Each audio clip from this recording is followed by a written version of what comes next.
Are Greg and Maya professional reviewers? Absolutely not. Like amateurs at best, but it's okay because they're funny, smart, and kind of adorable. Bless their hearts. So sit back, relax, and tune into this week's episode of All Queued Up.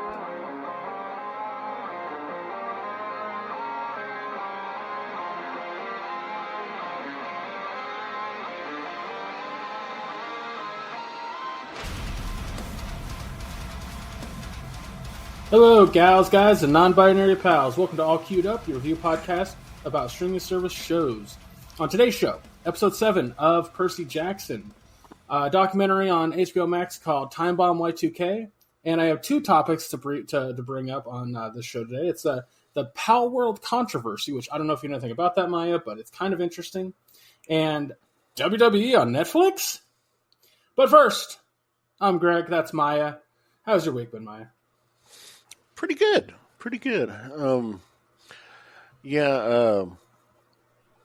got a new keyboard finally and a new mouse.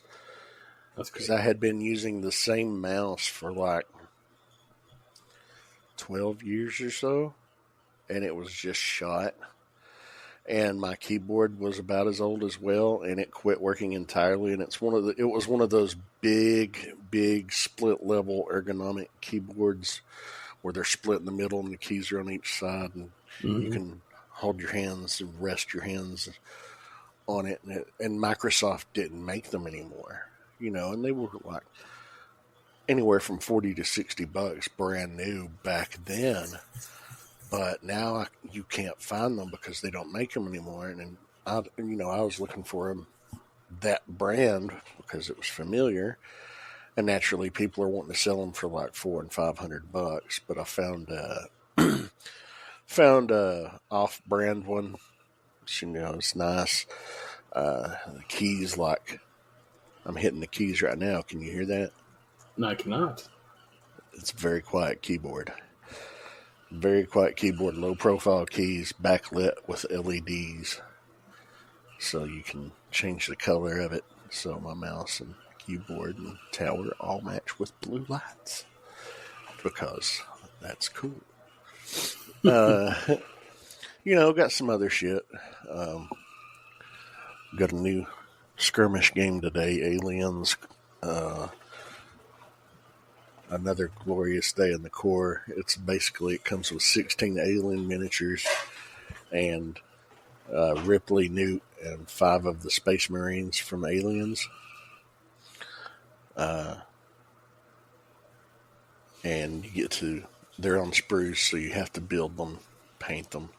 So I'm going to paint those up soon because Misty's a huge Aliens fan. But it's a skirmish game, so it can be played on a tabletop. In like an hour and a half, anywhere from 2 to 4 people or something like that. So that's fun. I figured maybe I'll paint it up and maybe I can talk her into playing it with me. But, other than that, watched football this weekend. Hell yeah, boy. Go Niners. I didn't think they were going to pull that out. Yeah, well, they did.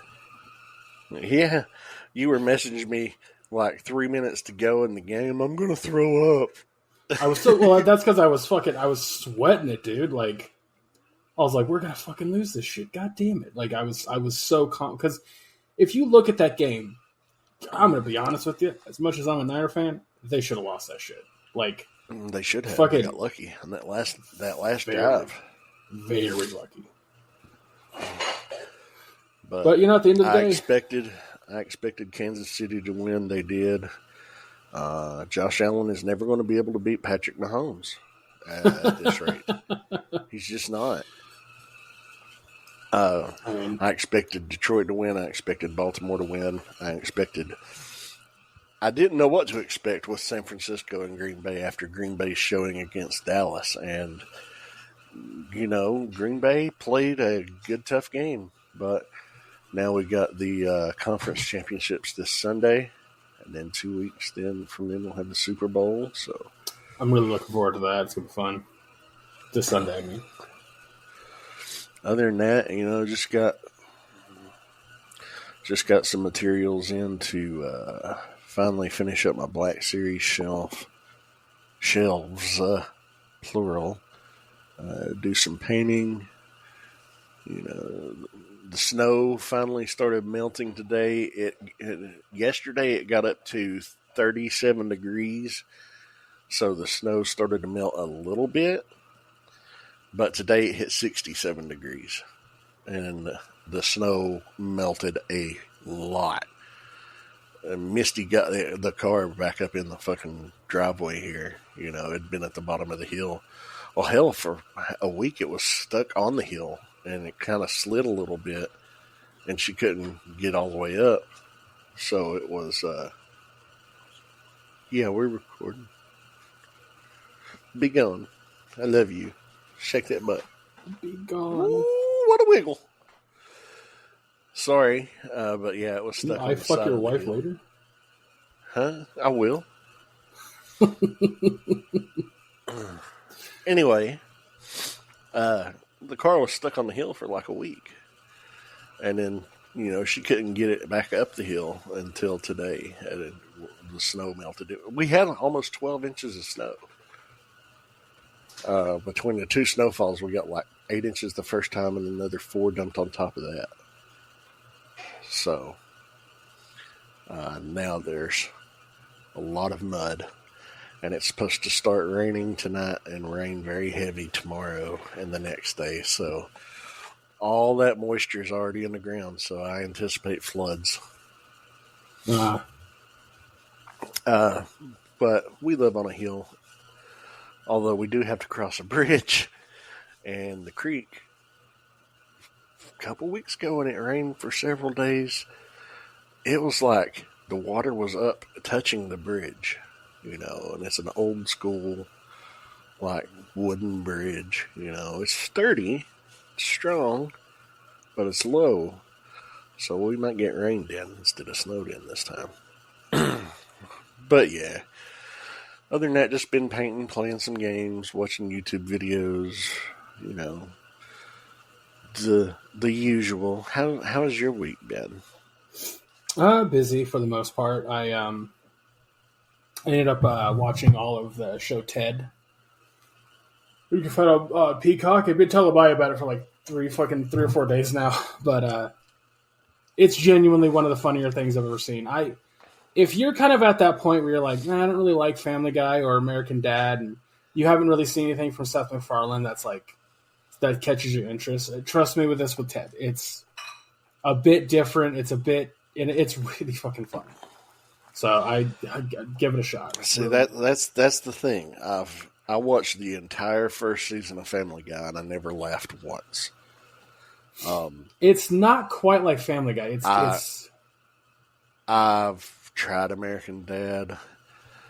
Nah, it's just not for me. I've just never cared for Seth MacFarlane's brand of humor.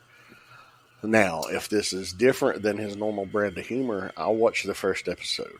If it makes me laugh, then I'll watch the next one. Given your recent track record, I don't know. If you like it or not. That's the thing, because some things that I think I'm going to love, I hate, and some things I think I'm going to hate, I love. And then some things I know I'm going to hate, and I end up hating. You never know with me. Because my taste for comedy is very subjective. I'm not going to deny that at all. Some things I find hilarious. I'm really into dark humor. There's quite a bit of that in fucking Ted. Okay. But yeah, we'll see. I'll give it a shot and then let you guys know next week if I liked it or not. I was like, if you don't enjoy the first episode, I don't know that you'll enjoy any of it, honestly. Because the first episode is what got me really into it. What got almost everybody in this house into it. But anyway, other than that, yeah, I just been playing a lot of Baldur's Gate, been taking care of my folks. I had last Tuesday and Wednesday had appointments with my dad, and then this week, Tuesday and Wednesday had appointments with my mom. So it's just been, if I'm not running around with my folks, I'm doing dialysis with my dad. What are you gonna do? But there's nothing special there. But well, let's go ahead and move on to our first topic. So have you heard about the game Pal World? Yeah, we talked about it briefly. The other day, you asked me if I'd heard about it, and I said, "Isn't that right. like what people are calling Pokemon with guns?" Yes. So, you might be asking yourself, what exactly is the controversy with that game? And your first thought would be, big Pokemon fans probably don't like it, whatever. Yes, but the other controversy is that all those people that don't like it because it, is like a little bit of a ripoff from Pokemon. I mean, and I say a little bit loosely there because I played it. I played it for about 3 hours. It was like during my dad's dialysis. Mm-hmm. It's not a bad game. I'm not into survival-based games, like, let's say, Minecraft, but which is what it is at its core. It is a survival game at its core. It just happens to also have creatures that look similar to Pokemon, and you can make guns in the game. Pokemon. Dude, South Park needs to fucking bring some Pokemon back just because of Power World. But it's got to be a different game. I don't know, it'd be funny. But anyway, so the controversy is, the guy who created the game, or the director of it, I should say, he has been very vocal on social media about being very positive in regards to AI. Having AI art in video games, having AI written scripts. He's very been positive about that. So people assumed that there was AI in Power World. Trying their damnedest to find it, it then turned into plagiarism. That he was plagiarizing Pokemon because he was actually just taking assets from Pokemon and slightly modifying them to make his pals, which is what the Pokemon in that world are called, just pals. And it kept going back and forth and back and forth. And people were lying left and right. And today, as of recording this, one of the biggest contributors to making it like that the plagiarism was there in plain sight admitted to faking the videos. Just to stir the pot. Well, it has been wild, to see it unfold. I've seen people be against Power World because they're just it's kind of like that whole thing of having Batman in Fortnite. Batman doesn't use guns. Did you ever watch the old serials? Dude, people don't know the history of Batman. They just go off of a few movies and what the internet has said. But it's just been really funny to me to watch people fucking freak out over this game. My favorite one was this girl was saying that that the entire thing was AI generated, the entire game, because if you look at the leveling up system, it looks just like the game Arc. That a lot of the Pokemon are pals are way too close to certain Pokemon.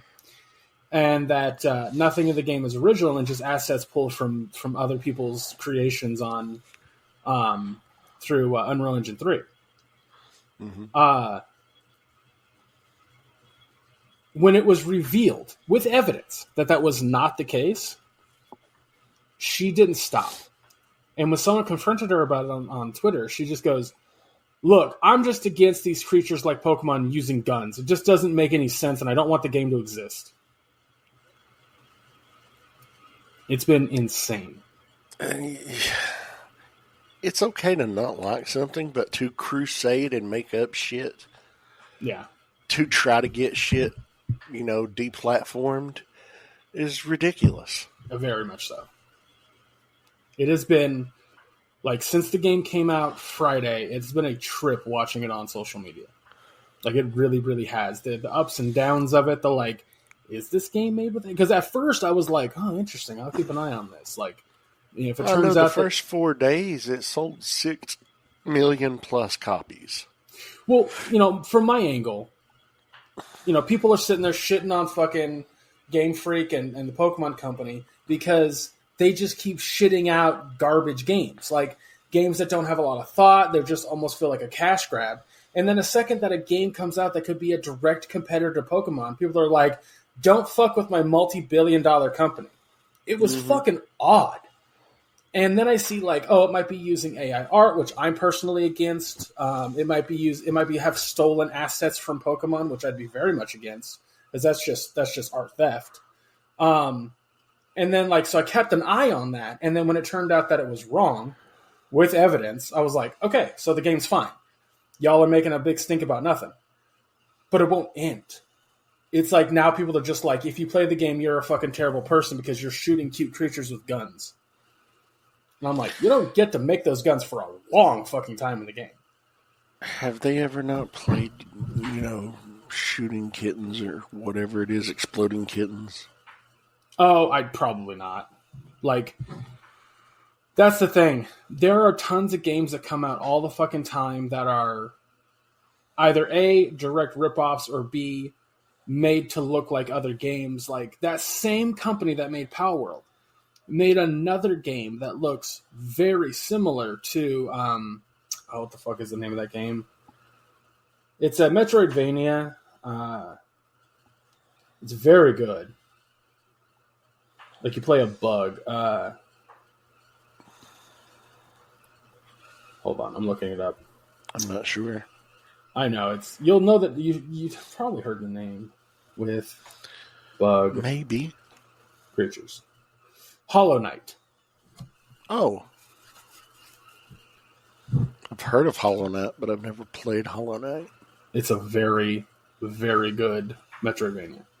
But the reason I bring up Metroidvania is because, Hollow Knight is because that same company made a game that was just like Hollow Knight. Very similar.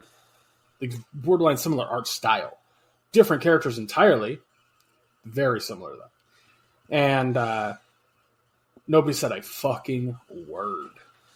Of course they didn't. But second, this game makes buco bucks.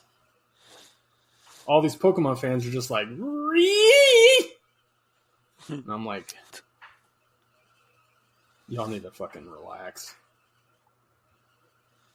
But I think ultimately, with the evidence given, I think it's a good thing because, I'm kind of getting tired of half-baked fucking Pokemon games. They have not had a good competitor. So they can get away with whatever they want because they know people are going to buy it. I've only ever played one Pokemon game, and that was Moon. So it's been, 6 years now? I have played and beaten every single mainline one. I should say that. And it was just, Oh, they're very easy RPGs. Like, yeah, very easy. But they're meant to be easy. They're not meant to be challenging. They've always been designed with, the intelligence of an 8-year-old in mind. Yeah. And I'm not above going like, hey, I'm playing a game for kids. Fuck that. I enjoy the design of the Pokemons. I enjoy having a simple, casual story. Not casual story, but a story with the casual mechanics of an RPG. Like, I'm not above it. And if I want to get competitive, that's where the fucking sweet spot is with Pokemon. That shit is complicated. That shit takes time and effort to figure out. Yeah.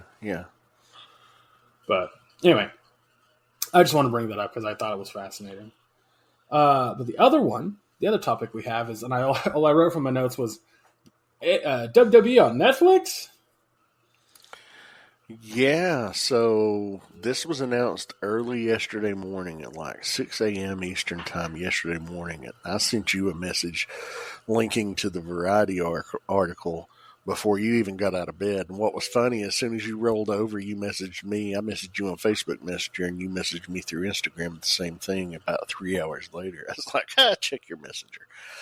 But yeah, WWE has been... They have not been too shy about it since Endeavor bought the WWE and merged them with the UFC into the company TKO. It's been widely known that their TV deal with USA expires December 31st, 2024. And they had been shopping for a new home. Whether, USA has had the option to keep them or if they were just going to find a new home outright. Rumor was Warner Brothers Discovery was in the works. Disney was in the works. Netflix was never mentioned as far as I know. And Netflix come out and said, yeah, we're giving them $500 million a year for the next 10 years, which is basically a $5 billion commitment by Netflix. And then they have the option to opt out after the initial 5 years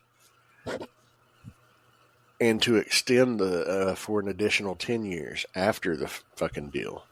So, you know, currently on the NBC Universal deal that they have, WWE is getting like $250 million to $260 million a year. They've doubled their worth overnight. In fact, their stock shot up like 20% yesterday, and Netflix just went up, 2 or 3% at least. This is an incredible deal for like everybody involved. This is a win-win-win-win-win. Like, you get to watch. What do I bitch about the most when I'm trying to watch Raw? Getting interrupted or having to, like, you don't want to watch a break in mid-match. Oh, that. Yeah, sorry. I was like, I don't know. There's a lot of things you bitch about when it comes to wrestling, but yes.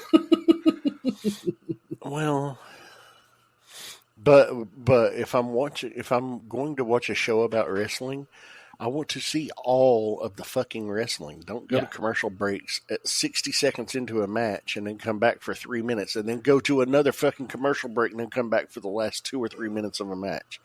Fucking kills me. I hate that. Like, I have a lot more patience to see the wrestling. I have a lot more patience than most people for that. But one of the things that drives me nuts about watching TV or wrestling on TV is that you can't hear all the chants. If the audience is going crazy, because let's be honest, that's one of the greatest things about wrestling is the audience. If I can't hear the holy shit chant, or I can't hear you're an asshole, or he fucking sucks babies, I don't know. I can't hear it because they fucking bleep it. Yeah, that pisses me off. Yeah, that's irritating as well.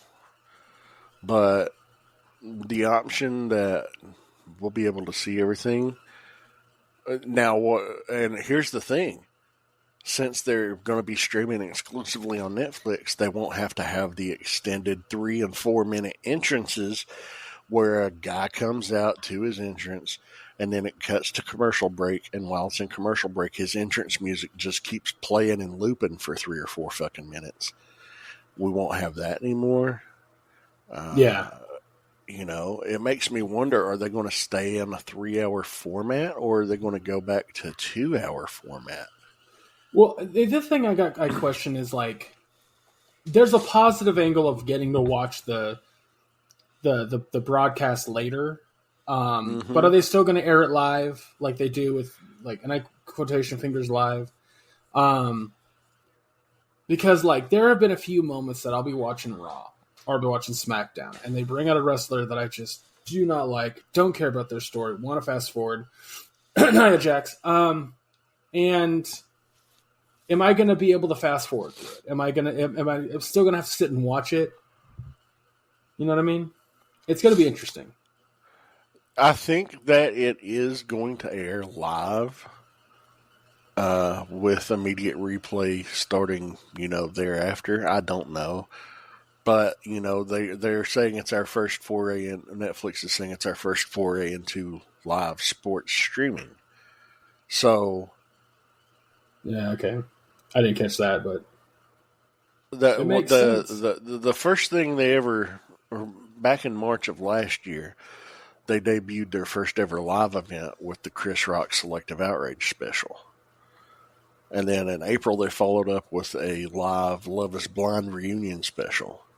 And they've aired multiple live events since, but this is their first foray into live sports.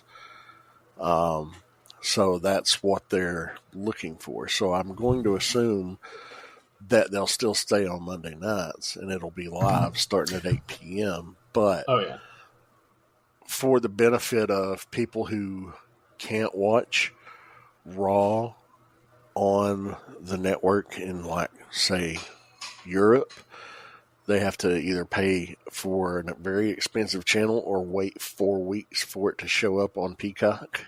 Yeah. And, that's huge because they'll be able to watch Raw live. I mean, it benefits a lot of people. I saw somebody bitching about this deal today, and they're like, oh, I'm not ready for this. Nobody's ready for this. This is stupid. I'm sorry. It's time.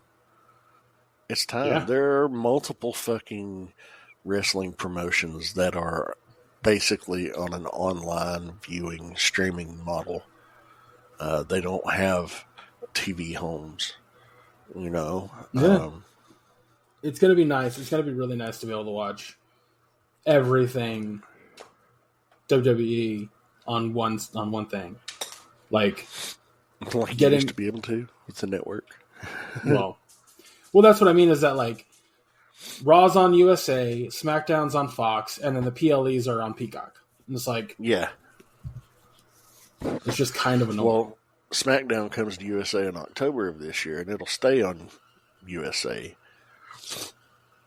It's just Raw going to Netflix for the time being. Oh, it's just Raw? I thought it was all of WWE going to Netflix. Nope, you're still going to have to watch Peacock for until 2026. After that, don't know if they will renew the deal with Peacock and keep their premium live events and other content on there, or if they'll shift all that to Netflix. That's not even been discussed. This is just for fucking Monday Night Raw. That's okay. Interesting. Yeah. Also, the other piece of news with the WWE is that The Rock is a board member of TKO now. Mm-hmm. Like 20 minutes after they said Raw's going to Netflix, they said, oh yeah, The Rock's on our board of directors now.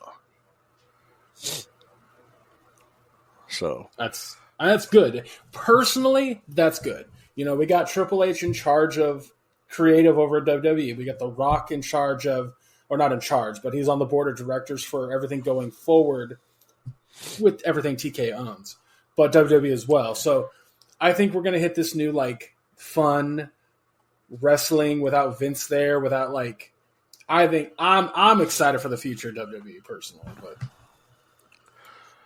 it's going to take some time to see some changes, but yeah, but you can tell changes in the production, the visual production already this month since Kevin Dunn left. Yeah, you're right on that. And I still find a lot of it predictable, but I mean, wrestling is predictable. It's always been predictable because wrestling pulls from wrestling. It's hard to get something fresh and new, because it continually steals from itself. Yeah. But I have to say, Raw has improved a smidge in the past few months. It's still there's still things that I don't enjoy, but that's the thing. I mean, the fact that you don't enjoy the R-Truth and Judgment Day stuff. I like Judgment Day just fine. I just don't think I specifically said the R-Truth Judgment Day stuff is what it said. Yeah, that stuff I can take it or leave it. I don't hate it, but I don't need it. You know what I'm saying? I love comedy shit and fucking wrestling. Adore it. So the more the merrier, but you very much do not enjoy it. Because I asked you a while back, I said, I asked you, what would you rather prefer? A heel that almost crosses the line too often, or a comedy heel? And you were like, there was no pause. You just started texting and like, heel that almost goes over the line. I'd rather a heel come on and actually beat a real baby than a comedy heel. I was like, okay. I'd rather yes. But no, grab that baby by the ankles and smack a grandma upside the fucking head with it. Jesus, that's Christ. funny. That's not funny. I don't know. If it knocks your dentures out. I'm starting to think you might not like Ted. I don't know. We'll see. Shit. I may watch it after we get done recording and let you know I'm not. I think I could take a bet. Anyway, let's go ahead and move on to review stuff because we're about half an hour in, so I don't want to be recording all night. But yeah, so those are the topics I wanted to bring up. That was fun. Anyway, let's go and talk about our first review. Time Bomb Y2K. Oh, this was a piece of shit. I was gonna say I don't know if you have a synopsis, but it's literally all it is. And here's the premise: it's an all archival film. Everything in this, there's no narration. There's no, experts brought in to discuss and debate different points of view. It's total fucking news footage, edited together in sequence over a 4-year span. But Time Bomb Y2K explores the year 2000 problem and the ensuing mass hysteria to evade potential technological collapse or, at worst, a doomsday scenario.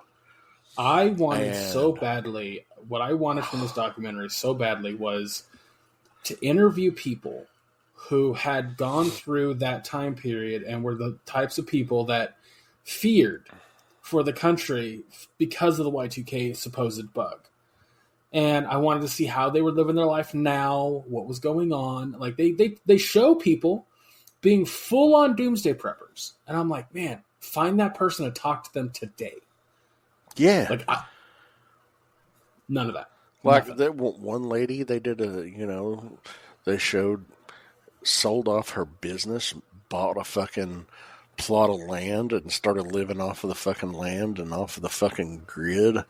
It was just like, dude, I remember back when all that happened, I was just like, nothing's going to happen. Mm-hmm. I was confident nothing was going to happen.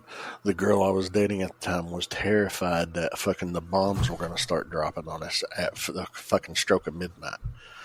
And I'm like, you do realize that it's already tomorrow in Australia. And, I had to work that day and that most of that evening, but I got off work and I was just like, they've been showing stuff on, because I was on pizza deliveries. It's like they've been showing fucking news footage on CNN all day of people celebrating New Year. And they're like, so far so good. Nothing's happened yet. If it's going to affect it globally, it would have happened by now. Mm-hmm. Oh, what the fucking fuck? But this was, oh my God. I'm going to read this little blurb here about the production of this. What production? A dude in front of a fucking computer? They decided together the project. The filmmakers decided that the project would be compromised entirely of archival material to gather documentation of the period surrounding the dawn of the new millennium. They openly solicited contributions of homemade footage, visited subjects' homes looking for videotapes they might have saved, and secured footage from the Center for Home Movies. In total, they viewed over 750 hours of footage for the film. Oh my God. 750 hours of footage from the film that ran for 84 minutes, and that's 84 minutes I'm never getting back. I mean, I kind of hate that phrase. I'm not going to lie to you. It drives me nuts when people say shit like that. I'm like, 84 minutes that I'm never getting back. Anything like my brother said it the other day watching something bad. He was like, oh, that's 2 hours of my life I'm never getting back. I'm like, you do worse shit for less time, or for more time, I mean, this was pretty bad.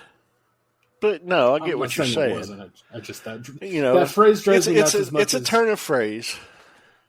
Well, so is it's a time waster, and that drives me nuts too. But because nothing's a waste of time if you spent your time doing it and learned that you didn't like it. Like that to me is not a waste of time. Is learning that you didn't like something. What would be a waste of time is like, let's say you watched the first episode of Ted and really don't like it, but continued watching the rest of the 6 episodes. That would be a waste of time. Yeah, See what no, I'm I saying? see what point you're making there. Um, I just, I wanted something new from it. This is nothing new. It's like, oh, just remind me of 24 years ago, 25 years ago. I've seen this shit already play out in real time, and it was boring then. So you condensed it to an hour and 24 minutes. It's boring now. Yeah. Well, It's- when I was, let's see, during that time, I was 16, 15, 16 years old, somewhere in there. And, yeah, we you were still in had, house. You were still in high oh school, yeah, weren't you?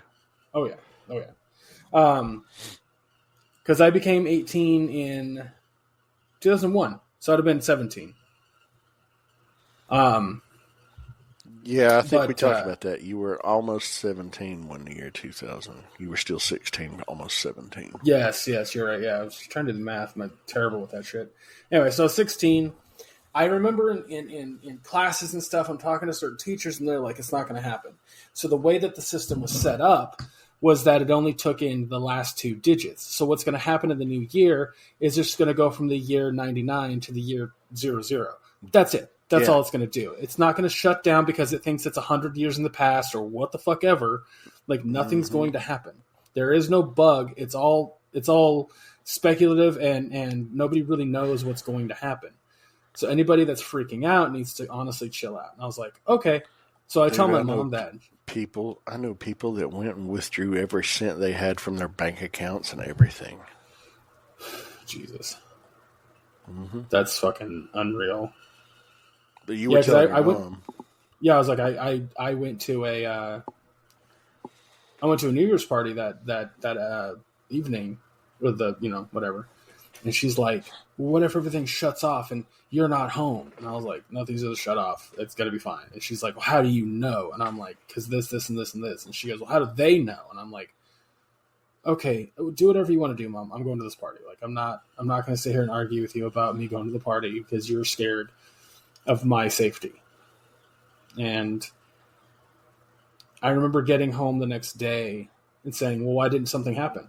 Everyone, like, you were so confident something was going to happen. And she goes, well, that's because they fixed it in time. And I was like, okay, so there's no changing that. Jack Bauer's trying to get hold of you. That's not the same ringtone, but it's close. Did you ever watch the show 24? Never did. No, that's where that joke is from. Never mind.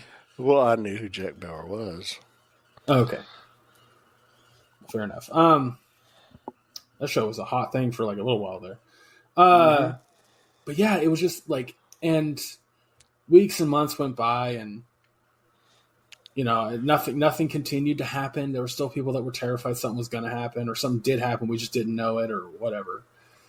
And I remember talking to my mom about it, and I was like, so you really still believe that they fixed it in time? And she goes, yeah. And I was like, so all the people that I personally know that have been on the news saying that nothing was going to happen in the first place because this, and this, you're just choosing to ignore them over all the other people who are disagreeing with it. She goes, well, I don't know. You never can be too safe. And I'm like, yeah, you can. Yeah, you absolutely can. Because that usually is in line with not having the knowledge, not having that concept of paying attention to other people, or kind of having that common sense attitude. And it was a thing for like months, and then it just kind of went away, and that was it. That was that. Like, it was like a blurb in history.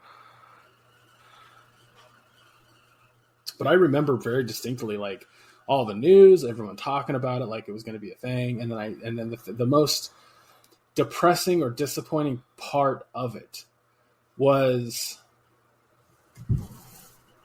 people just kind of moving past it because either they were wrong or they had just accepted that it was fixed in time. And I kept seeing that all over the place. I saw there was one of the guys that would go on to every fucking news program and talk about it. Like, they show in the documentary, but he even came out with just like, all that money we spent went to fixing it and it worked. And we were like, what about all the computers you didn't fix? What about all the people around the country who didn't do anything to their computer? What about those people? I have worked in a corporate environment. Not everybody gets a project done by a deadline. So there's no way in the fucking world that every computer worldwide was fixed when a team of, like 5 teams of 100 people can't complete project deadlines on time. No, it's just not done, It was a wild fucking experience. But my problem with this documentary is it doesn't really show that experience in the way that I think makes sense. Like, yeah, they showed footage. They showed all kind of archival footage from news broadcasts to people, their fucking family recordings, all kinds of stuff. And that's fine. I don't think that shouldn't have been in the documentary. But my biggest issue is, like, you didn't really give the experience of living through it. And to me, that's kind of the point of the documentary. I would have preferred had they put out a call for, like, hey, do you have any footage from between 96 to 2000 of your family and regarding the Y2K bug? I'd have had so much more respect had they done that, because then I could have like just enjoyed it for what it was and like been like, yeah, that's kind of what it was like to live through. And there's kids that brought camcorders to school during that time.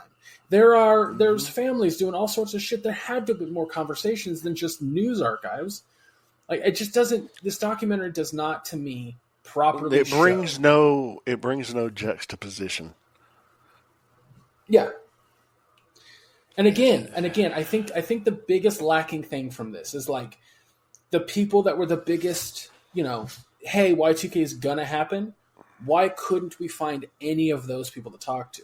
Why couldn't we find any of the news broadcasts that reported on it and talk to them? Why couldn't we find any of the people that were in the documentary itself back then, like, selling all their assets and then moving out and living like an Amish person? Why couldn't we find and talk to them? Yeah. Why couldn't we find anybody that doomsday prepped for Y2K? And then the style in which it's, like, edited. They're still living off the grid. Yeah. The style in which it's edited 100% feels like it was done on Windows Movie Maker. Like, it feels like they used a free movie editing app to edit this film together. There's no proper segue to anything they show. They just start showing shit. Yeah. There's, like, maybe twice in the movie I was like, that was a good cut. Other than that, I'm like, you just cobbled this together in an afternoon. Like, what grade would you give it? An F. Yeah, I'm on board. It was fucking terrible. I was so bored watching it. I was like, that's why I had to watch that good documentary after I fucking got done with this. I needed a palate cleanser. Which I still haven't watched, by the way. Mm. For anyone listening, I'm referring to on Netflix a documentary called American Nightmare. It's not about Cody this. No. It's about this couple living in California who went through a home invasion. They were both tied up, drugged, blindfolded. She was kidnapped.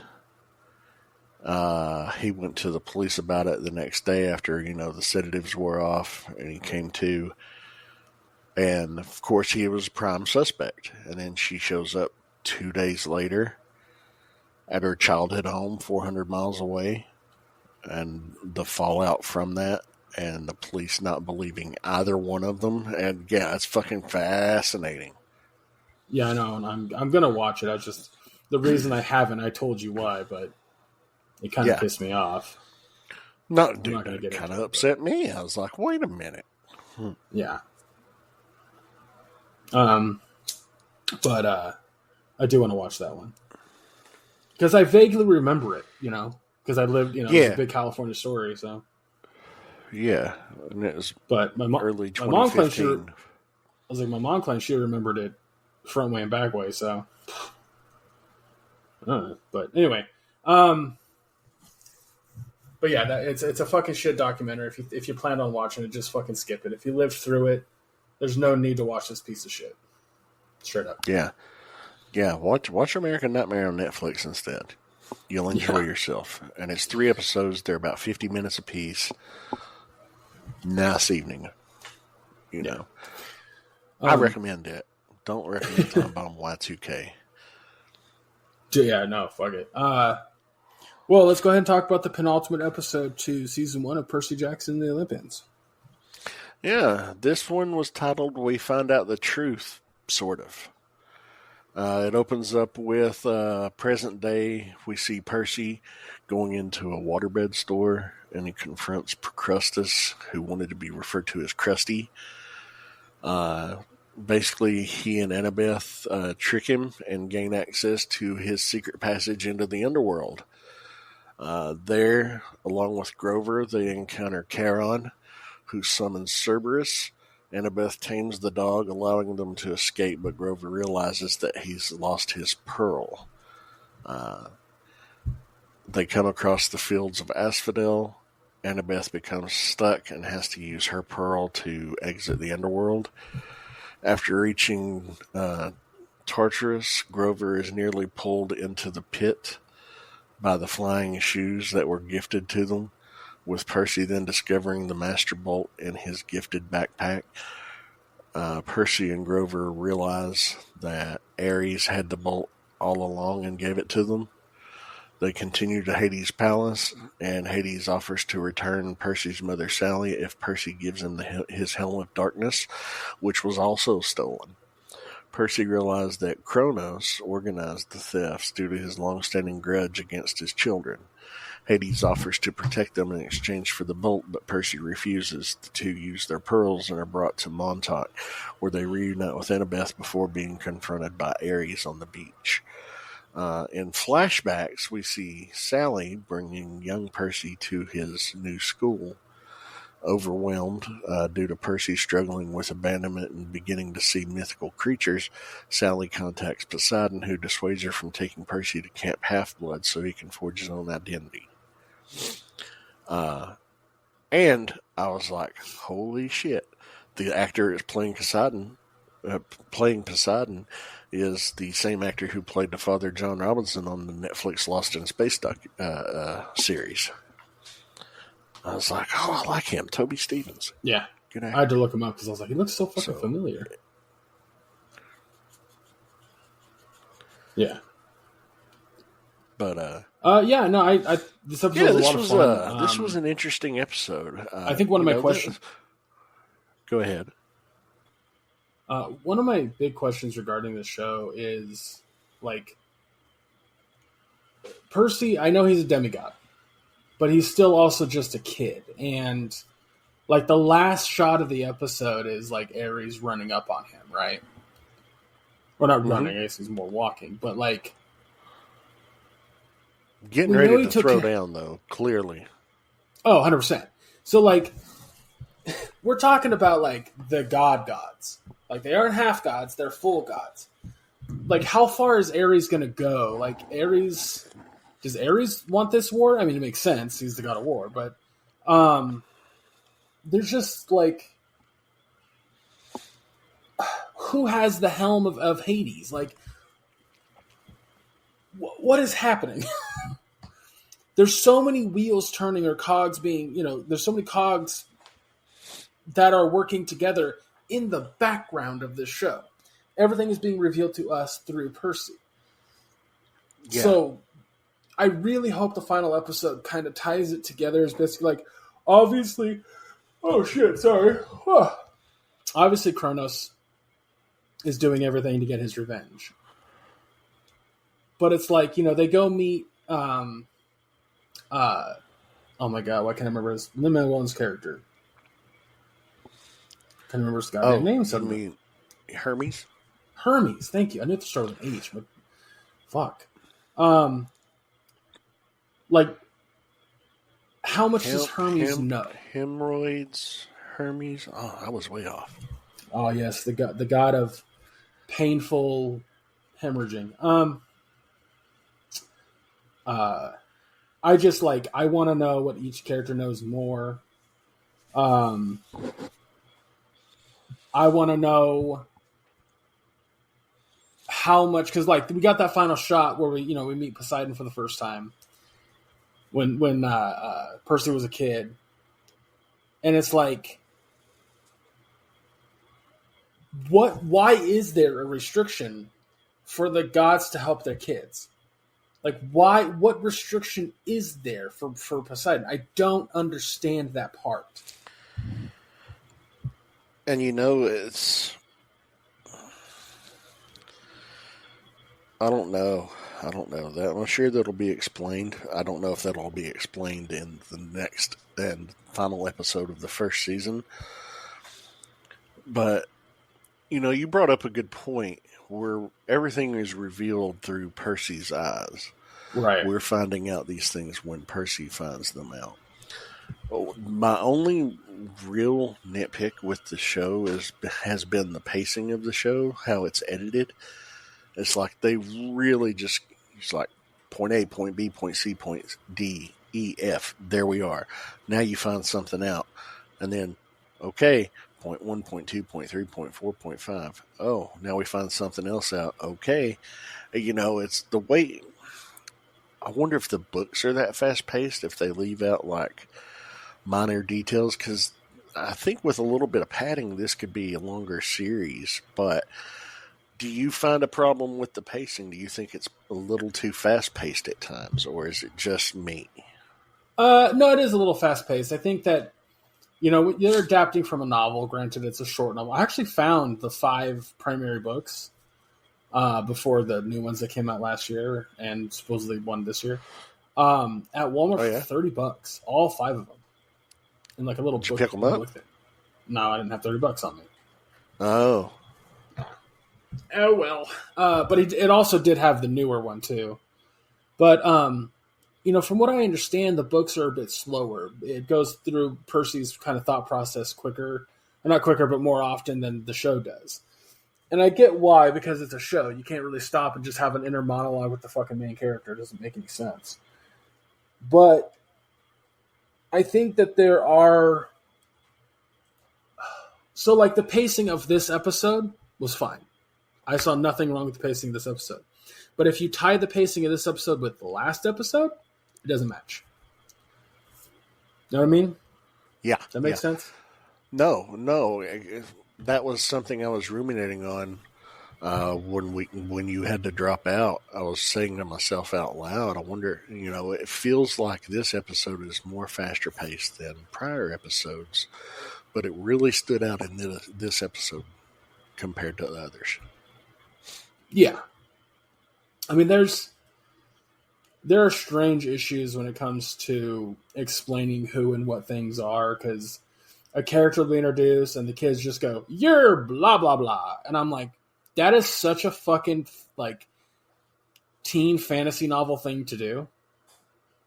And this show does it. But the difference is that the writers kind of go, if you're at least in 5th grade, you should know who these characters are from reading the Odyssey, reading just Greek mythology in general, because that's when I got into Greek mythology, was back in the 4th and 5th grade. I'd have fucking devoured these books if I was that young when they came out. If these had come out when I was into Greek mythology in my 8th grade year, I would have fucking tore these books up. Yeah. But I do want to get them, and I just found them on Target for $26 for the book set. Nice.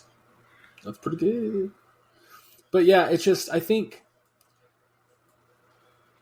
Because the way that I've been watching the shows, I'm really interested in how it ends. I'm really interested where it goes. But the fascinating part to me is, in what degree am I interested? Because I'm not as interested as I am in other shows. I'm interested enough. It feels like the production is a little bit cheaper for this show. And it almost feels like a lot of the gods are like they're paid as like cameo payments, not full-fledged roles.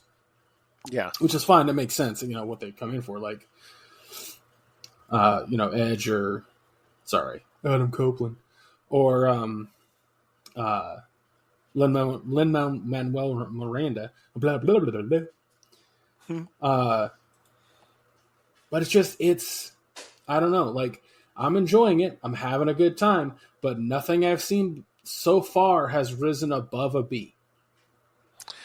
Yeah. It's good. It's better than average, but it's not great. But Right. It makes me want to read the books. I am interested in the books. I don't know how much I'm interested, considering like how much time and effort it would take to read a whole novel.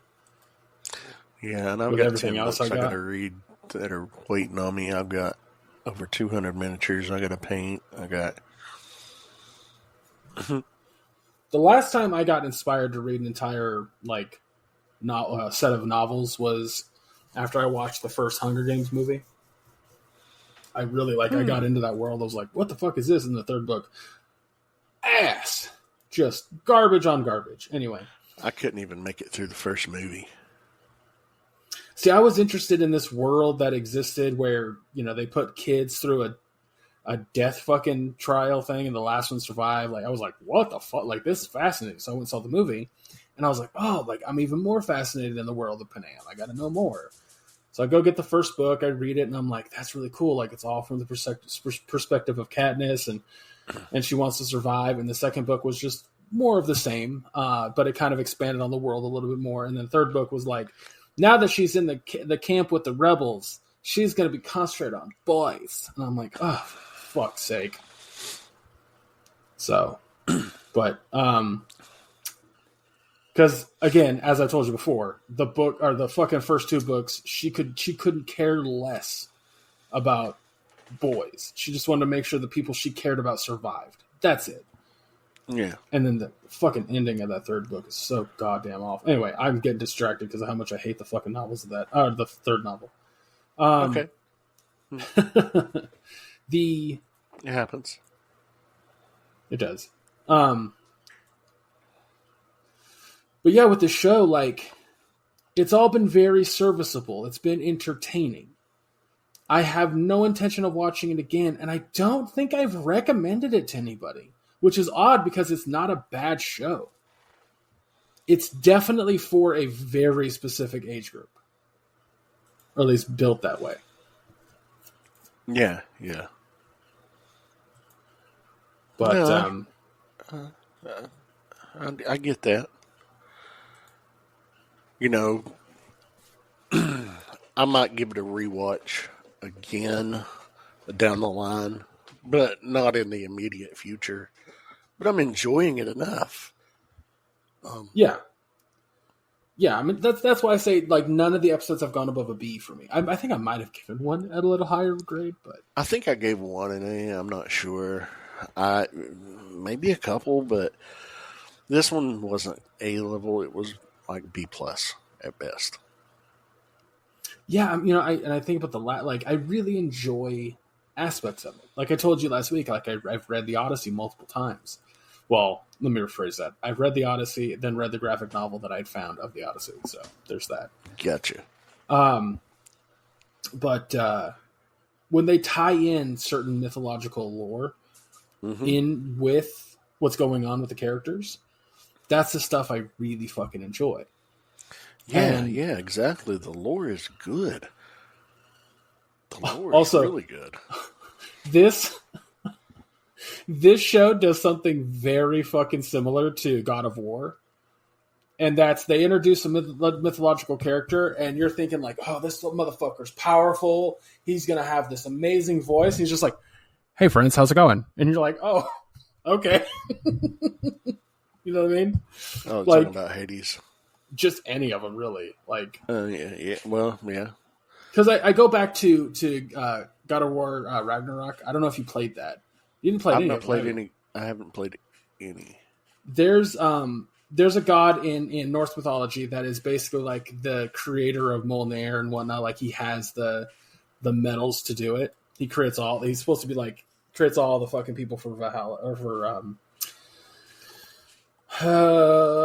not Valhalla, but where Thor lives, where Odin lives. Asgard. Asgard. See, that's my brain at fucking 5 p.m. But he, they meet him for the first time. He looks badass. He's awesome.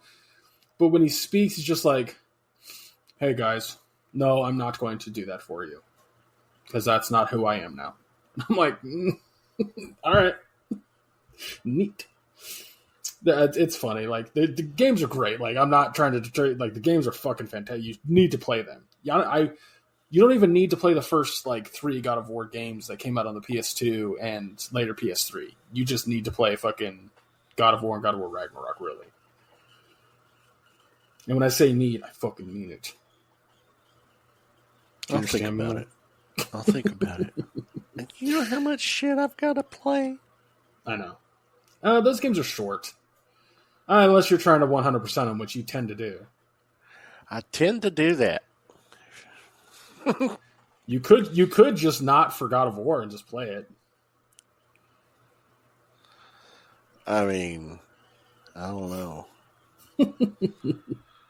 Anyway, I just thought it was a funny,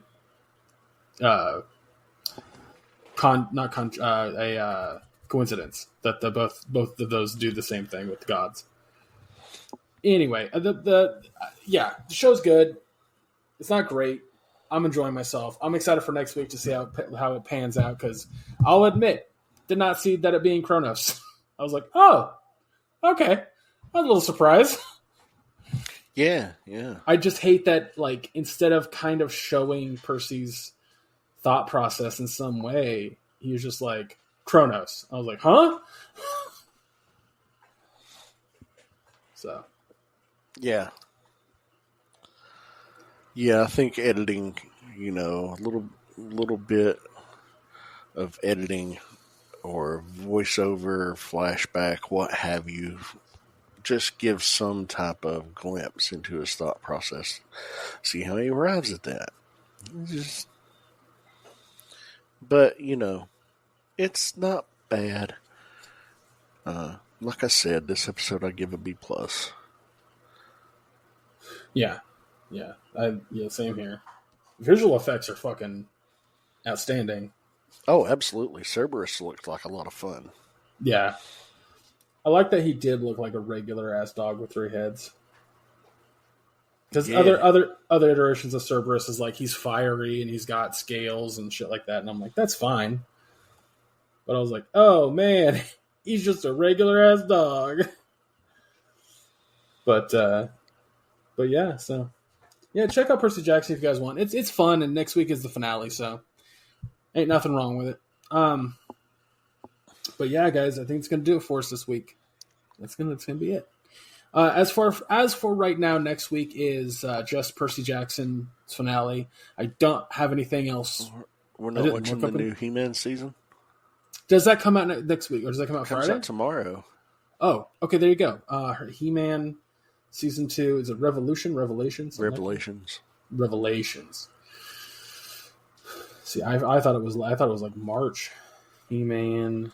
I thought it was tomorrow. Yeah, double check. Double check. I'm double checking it right now.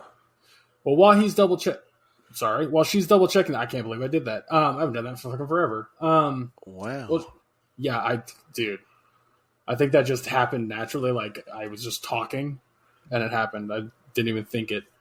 While she's checking the date on that, if we happen to change it for whatever reason, go check out our social medias. Will be listed down below. Our personals and the one for the show. If we change it or add to it, that's where you'll find it. But that's also where you're going to know when we put up new episodes. That's where you see that. If you want to support us directly, check out our Teespring store. It has loads of cool merch, stuff for the upcoming spring and summer season. The discount code at checkout is AQU15 for 15% off your order. That'll give you, or basically you won't have to pay for shipping and handling. Maya, did you find out if the Revelations comes out next or this week? Revolution comes out. Let me see. It says it comes out Thursday, so yeah, tomorrow. Okay, cool. All right, so we have that. Is it just 5 episodes or is it the whole I didn't 10? look at the episode count. Okay, well, whatever. We're gonna watch it regardless. But yeah, Maya, where can folks find you? You can find me on Facebook under my name, Maya Dawn Fisher. It's a public profile. Just give me a follow, shoot me a message. We'll talk about nerd stuff. Don't be a creep. What about you, Greg? Where can people find you? You can follow me on all social medias under Chub Rock Geek. I haven't really uploaded much lately, but you can follow me there. Little clips and whatnot. That's it. That's all I have for my notes. Guys, thank you so much for watching. Remember, Percy Jackson, He-Man next week. And we'll see you next week. Take care, everybody.